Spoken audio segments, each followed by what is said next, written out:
waxaanan soo dhaweynayn in la yiraahdo magaalada madaxda dalka laguma shiri karo oo amni ma aha.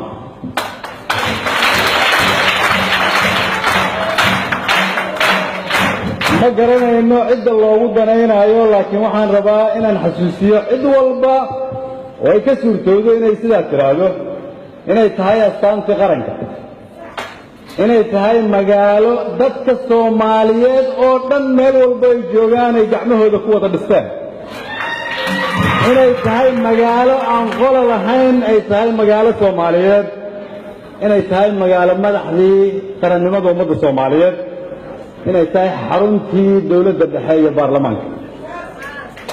kale waxaanan soo dhaweynayn in la yiraahdo daraf saddexaad oo ajnabi ah hana soo dhex galo.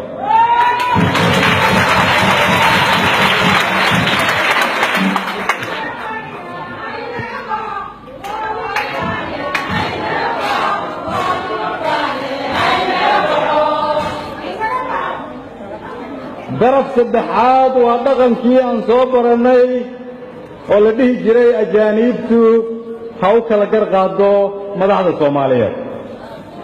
kaasi waa la soo dhaafay.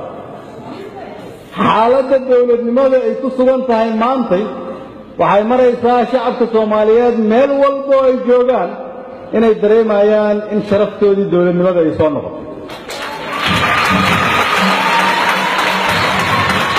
sidaas daraaddeed waxaan leeyahay waa la soo dhaafay wakhtigii shacabka Soomaaliyeed ay aqbali jireen in iyagoo u jeeda madaxdooda ajnabi u kala turjumo.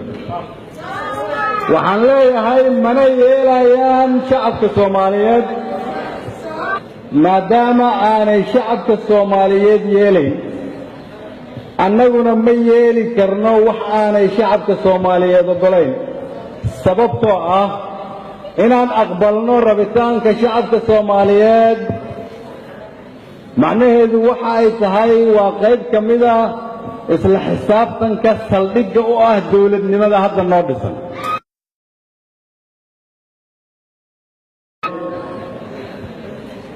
waxa ay tahay maantay in dawladda Soomaaliyeed iyadu ay ka shaqayso inay u kala dab qaado dawladaha dariska si iyaga u heshiisiiso dhexdoodana uga dhaliso wanaag.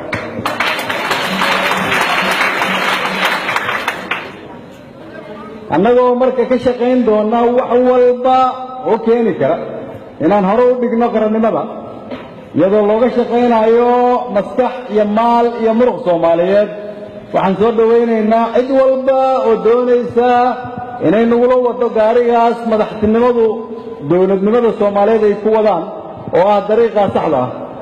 waxaan soo dhawayn lahaa markaa inaan idhaahdo ballanteennu waa inaan kulligeen Soomaalinimo dalkeenna u wada dhisannaa. waxaan leeyahay markaa kii ka dhuunto dhibka diidow dhaxal kuma